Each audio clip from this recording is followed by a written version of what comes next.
Alright, Rockers, that was brand new music from Lita Ford, Relentless. Her new album, Living Like a Runaway, available now. It's been available all year. And joining me now by phone is the woman herself, Lita Ford. How you doing, Lita? Hey, Turbo. I'm doing great. Good. Thank you for taking time out to join me here inside the Asylum tonight. It's my pleasure. Now, this album, Living Like a Runaway, is in a way kind of taken off on a runaway. It's been the big talk since you released it earlier this year, and I'm sure you're more than happy with the results of that. Oh, yeah. I'm very happy with the record. It's been getting really good feedback from fans and people that have listened to it. So far, so good. So keeping my fingers crossed. Well, yeah, I mean, of course, with the way the medium is now, it's the word gets out quicker via iTunes and social media, so everyone's able to hear it sooner. And yeah, I was listening to it again the other day, and you could feel it's a lot of emotion behind this album. And, you really get that vibe that you put a lot of your heart and soul into it. And, was that something you decided to do when you went in to record it, or was that something that just kind of happened along the way? Well, when artists write music, I think they pretty much stay true to what's in their heart at the time. Whether you fall in love with someone or, you write about this person, oh, I'm so happy, I'm in love, or, you want to write what's happened. Maybe you just lost a loved one. So you're going to write a song for that person. You're in love, you want to write a song for that person. And, maybe it's something completely different. Maybe you ever have your boss is driving you nuts, so you write a song about him. It's just whatever's happening in life at the time seems to come out in the music. It seems to come out on paper, and I think that's what happened in my case with this record. These are real stories, and that's why the album comes across to be so. I don't know. It's believable because it's real, and I think a lot of us do that. We base our life on whether it's partying, you're going through your party days, or whatever the situation may be at the time. No, you can I mean, that definitely comes across in each and every song. In the track I played, Relentless, I mean, you can hear it right there that, it's proof positive that, you are being relentless. You're one of the many artists that have been around. I mean, look, I'm getting older, you're getting younger as I get older, but you've been around, and yet you're relentless to make sure that it still sounds like you. It doesn't sound like a variation of you. It is a Lita Ford album. Yeah, that's true. It really is, and I did it. I did this record pretty much. Just Gary Hoey and I were the only two that really wrote the album together with my lyricist Michael Dan. There really wasn't anybody else involved in the writing part of this record, and because it was just the three of us, there really was no distraction. And we only brought Michael Dan in when me and Gary got stuck. Sometimes we would just run out of ideas, and we would be sitting there looking at each other going, okay, now what do we do? That riff doesn't work, those lyrics suck, and we throw them out the window, and what do? We get to the end of our rope, we'd pick up the phone and we would call Michael Dan. And Michael Dan would say, well, what about this, this, and this? And Gary and I would look at each other and go, oh, my God, that's brilliant, Michael. So between the three of us, we were really able to focus on making a real, true Lita Ford record. And Michael has known me for years. He's known me for 20-some-odd years, almost 30 years now. Oh, wow, so you guys go back. So writing together is kind of like second nature for you guys. Yes, it is. It is. And then Gary, Gary is pretty much gone along the same path as what I have musically. We're both the same age. We both grew up on the same stuff. And he's a guitar player. I'm a guitar player. And we both really relate well to each other. So he was a real godsend as a producer. He bought the best out of me. He bought back the real Lita, and that was huge. Absolutely.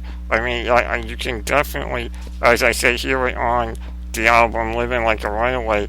It reminds me of when I was, a young DJ seeing your video for "Kiss Me Deadly" on MTV, and as I started listening to "Living Like a Runaway," I was immediately taken back. It was that same exact sound, and it just, that's something I think is what's missing, and I think so many artists sometimes worry about what the sound is now or what they should sound like now.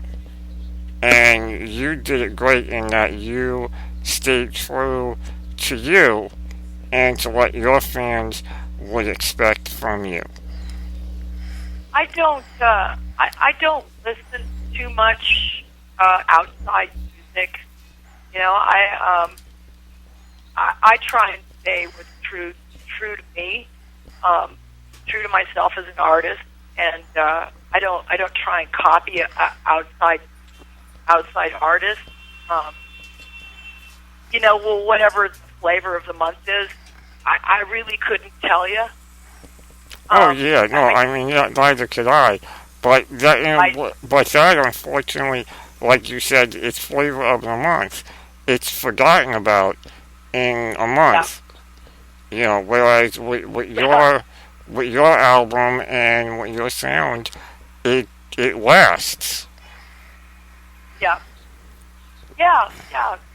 That's exactly true. And at the very end of this album, when we were writing, we had 2 songs left that we needed to put on this record. And I said to Michael Dan, my lyricist, I said, Michael, we've got 2 tracks left to write on this record. I said, we need to bring out the big guns for these last 2 songs. And he said to me, Lita, we are the big guns. So it's like, yes, you know what, you're right. We've evolved. We've evolved as songwriters. We've evolved as celebrity rock stars, musicians, whatever you want to call us. We've evolved now into 2012, 2013, into the big gun. That's what we are now. So he's right.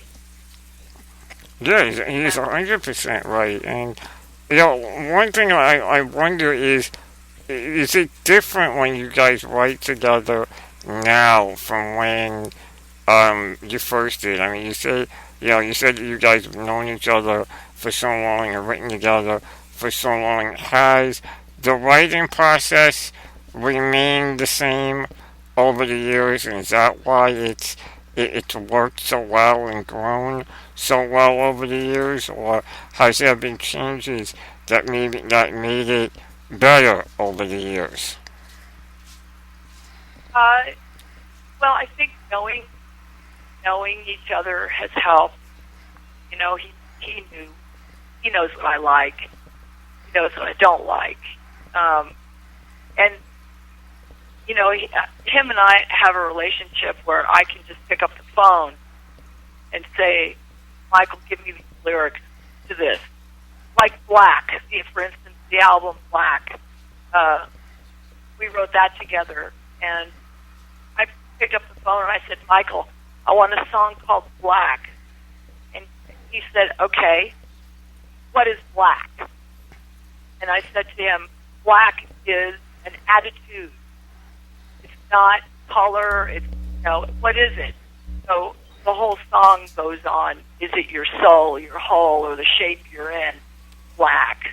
Is it your wedding gown, your eyes, your lies, or the truth you found? I mean, it's interesting. Yeah. So he knows me well enough that I could call him up and just say, hey, I got this title, The Asylum. What is the asylum? Maybe it's a house he used to live in. Maybe it was the asylum. Yeah, no, yeah. And then you add a few guitar licks and the proper arrangement and the right production, and you got yourself a great song. So I don't know. I really believe God was watching out over me over this record too, and so many things fell into place naturally, and the whole album really fell into place naturally. Yeah, it definitely sounds. It definitely has that sound. It doesn't sound. I've listened to albums in recent years where some parts of it have that vibe of the song was put in because they didn't know what else to put in that spot. Like it just didn't work. Whereas with your album, every song works exactly where it is on the album. Everything fell into place as you said it should be.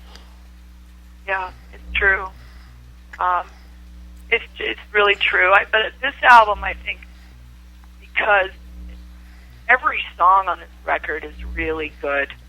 There are no weak songs on this record, so you could really place them in any sequencing order on the album. It doesn't really matter because they all work. You could shake them, put them in a can, and shake them up and dump them out like dice. Either way you have it, you're going to get all sixes. So it's not just a one-song album.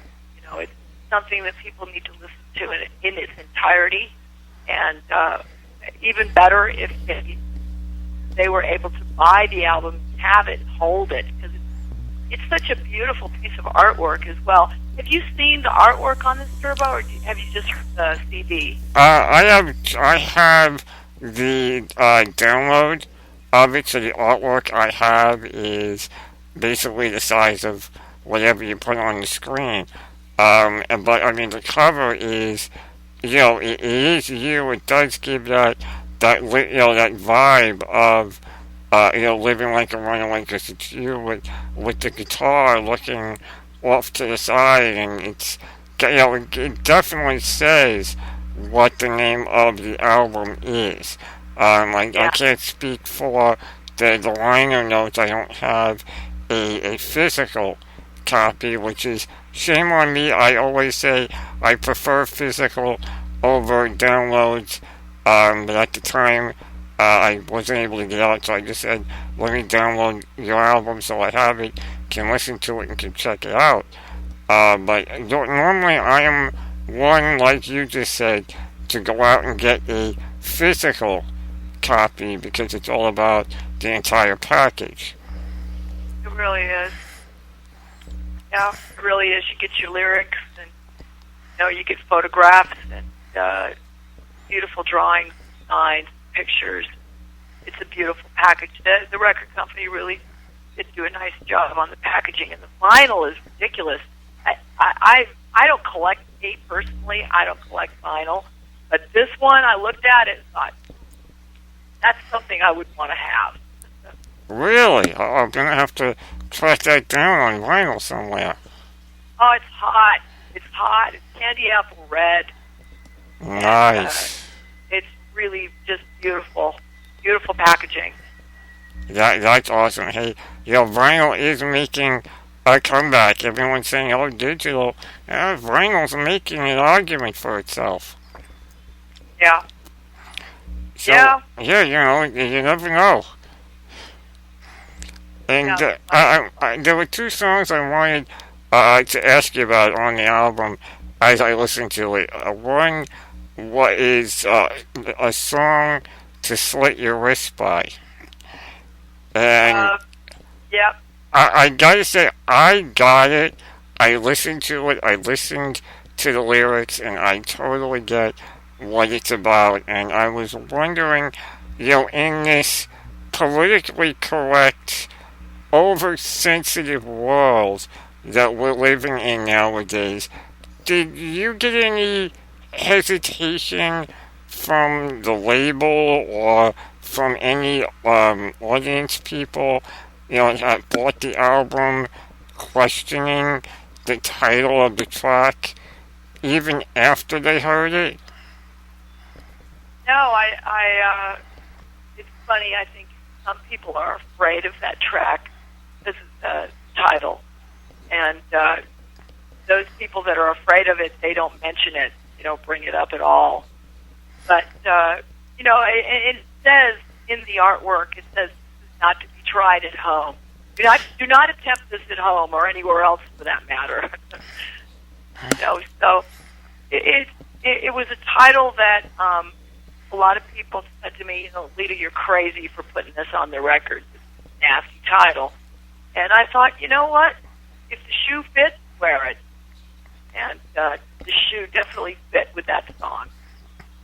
Yeah, I agree completely. I mean, like I said, I listened to it, and as I was listening to the album, I happened to look down and see what some of the title tracks were, the titles of the tracks were, and that immediately jumped out at me, and I waited till I got to it, and once I listened to it, I realized, and in my head I'm going, this song has got a lot of message behind it. And I gotta wonder how many people, like you said, aren't gonna listen to it because of the title or might miss the message. But definitely urge everyone listen to it. It's a fun. Not only is it a great message, but it's a fun track. It's very very anthem-like almost. Yeah, yeah, yeah. It is, and they're easy to transpose live. They're not real complicated as far as layering. We don't have layers and layers of vocals and layers of guitar tracks. So they're all the songs are very easy to perform live. That's awesome because that's another area I think some artists miss out on nowadays, and that they get very fancy on the album and then go to do it live, and something's missing.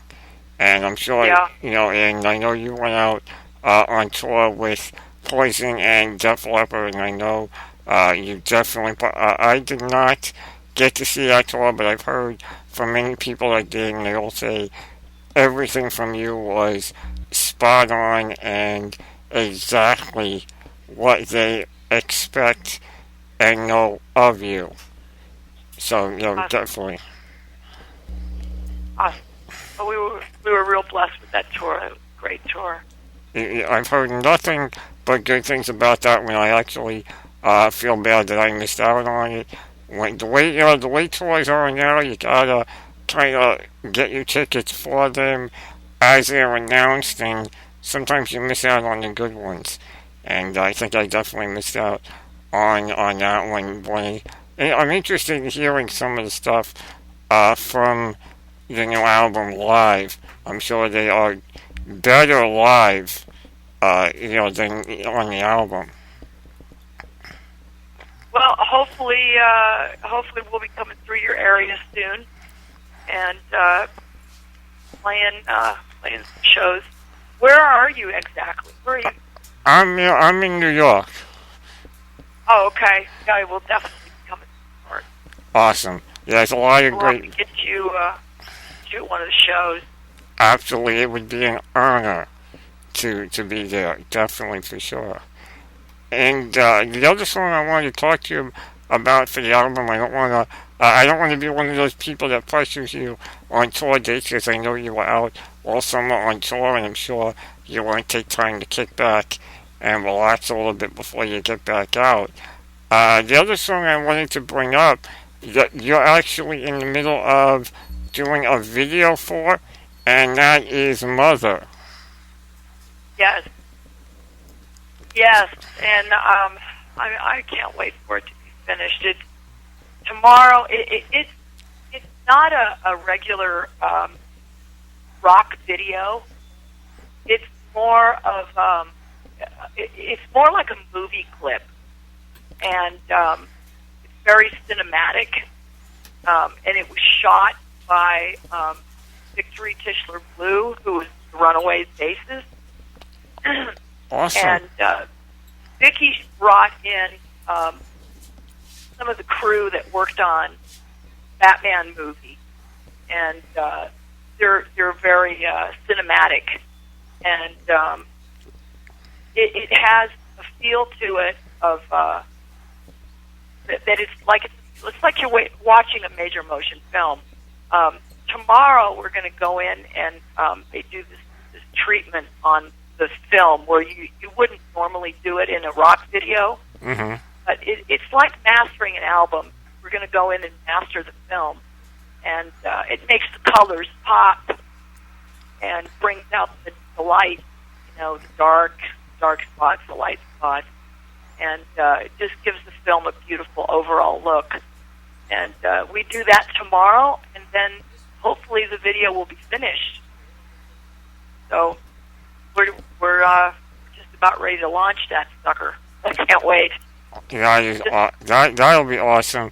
I know I'm excited to see it. I'm sure many people are. And I listened to it, and Mother, kind of reminds me and takes me back to the days of when rock and metal was all over the major FM stations and kind of ruled the airways here in the New York area and all across the country. And it immediately hit me as a power ballad. And at the same time, I'm listening to it and I'm going, well, you're not just writing this, for your mother or for the mothers out there. You're also writing it as a mother. Yeah. And that's true. And I was exactly. And I was wondering, I know you've got the two sons. What was there? Have they heard it? What were they involved in the writing of it, or if not, what are their thoughts of it now that they've heard it? Well, I wrote the song by myself. I had to. This is not a song you can really collaborate with anyone because it's so personal. Mm-hmm. Just, I had to write it by myself. And what's going on right now is the father is in the Caribbean, living on a deserted island, literally deserted, with the boys, with my children. And I doubt that they've heard the song. I doubt that he's going to play them the video. Mm-hmm. I got to say that, I hate hearing that because as I listened to it, I can hear the emotion in it from you and, what it means to you and what you're even saying in it that, it is out there for parents and mothers of all. But I'm sure, maybe I didn't pick up on it fully, but I'm sure there is a personal side to it as well that would only be understood between you and your boys, and I hope that they do get a chance to hear it sooner than later, because it is an amazing track. Thank you. Thank you. I just feel there's nobody as there's nobody that can replace your mother, or nobody that can replace your father. Your parents are the most important people in your life. I mean, you wouldn't be here if it wasn't for them, you know? Yeah. No, you're 100% right. And I mean, even, a lot of people go, oh, well, they're a pain. Parents are a pain in the ass. Well, parents are a pain in the ass to make you a better person and who you are. And, I guess mother hit me a little bit harder probably than most because of my disability. My parents are, the main reason why I am the way I am. I am as outgoing as I am, as independent as I can be. They love you unconditionally. Exactly. Unlike anybody else in the world, Exactly. I mean, not everybody has a good relationship with their mother, but everybody has a mother. One way or another, there was a time when that the mother or father, you must have had a certain bond with them. Even if you don't now, maybe you will in the future. Absolutely. I think one way or another, a song. I said to John in the emails back and forth while we were organizing to have you join me here inside the asylum, that Mother would be a song that, if it was the heyday of rock and metal, would be in constant rotation. I mean, even the world we're in now, I'm saying this, I'm only an internet radio DJ, and we have more leeways than satellite and FM, but there is no reason why Mother is not in rotation on major stations because of the message that's behind it. Yeah, it is a huge message. It is a huge message, and it's something that not a lot of people really talk about. Is parental alienation. That's pretty much what it's written about. Mm-hmm. And it's not something that a lot of people bring to the surface to talk about anymore. It's a long time ago. Child abuse wasn't spoke about. It was something that was buried and hidden. Or being gay, that was something that was buried and hidden. And it's one of those things that needs to rise to the surface. People need to be aware of and need to talk about it. So, I don't know. Maybe this song is one of those songs that will bring this to the surface. And hopefully people will be more aware of this, because it's a terrible thing. Terrible thing. You're 100% right. Unfortunately, the world we live in right now is unfortunately a world of social media. And I guess that's kind of not helping the parenting situation, because if you can't parent all the time, maybe you feel like you're losing something, but that is not the case. Being there, as a parent, I'm lucky to have both of my parents be involved in pretty much everything I do in my life. Others aren't that way, and maybe it's a song like Mother that will help to bring those families together in the way that they need to be. That'd be awesome. That would definitely be awesome. And then everyone can sit back and point your direction and go, thank you, Lita, you did it. You're the one that brought parenting back and brought families back together. Yeah, great. That would be awesome. That would be absolutely awesome. I know you're busy. I'm happy. Yes. I'm so happy you like the album. I do. I am. I'm a creature of habit. I was born in the 80s. I grew up around a lot of the sound from that time.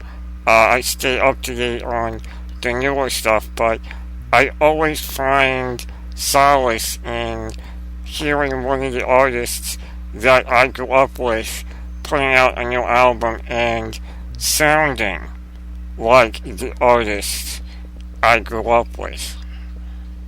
And your new album, Living Like a Runaway, it is just that. If you haven't heard it, I urge you all go out and pick it up because it is a Lita Ford album. Simple as that. Yep. Right on, Turbo. Awesome. Lita, I know you're busy with a bunch of stuff, so I don't want to hold you too much longer. I want to thank you for taking the time out to do this interview and join me here inside the asylum. And I want to wish you all the success in the world with the video for Mother, and hope to catch you on tour whenever that may be in the near future. And why don't we go into something from the album Living Like a Runaway? I played Relentless when we set this up. Is there anything particular? Should we play Mother, or is there something else that you think we should play from the album? Play anything off the album. Doesn't matter. There's, you were talking about Mother. You can play Mother. You can play Slit Your Wrists, or the title track, Living Like a Runaway. That was sticking everyone's head. That is a great idea. We will do that right now. Alright, rockers, hang tight right now for you. New music from Lita Ford, Living Like a Runaway, the album, available everywhere. If you can, go get the vinyl. You heard Lita say it's awesome. Go check it out. Now, here is the title track. This is Lita Ford with Living Like a Runaway.